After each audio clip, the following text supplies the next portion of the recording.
se potrudim, da rešim vse, kar znam, kar ne znam, pa vprašam potem starše. To se dogaja ponavadi enkrat na teden. Večino se sama učim, sem na koncu običajno me starši še vprašajo.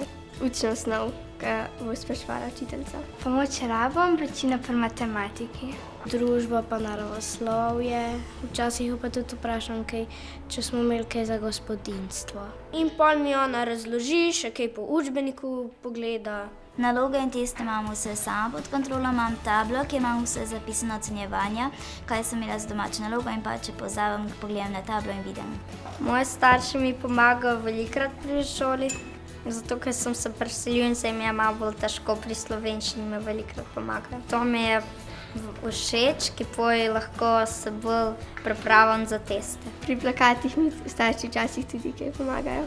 Nočem, da mi skozi maj pomaga, bi rada bila vedno bolj samostojna, ker mi bo v starejših letih, ko bom mogla čim več sama delati, mi bo to prav prišlo, da bom več znala.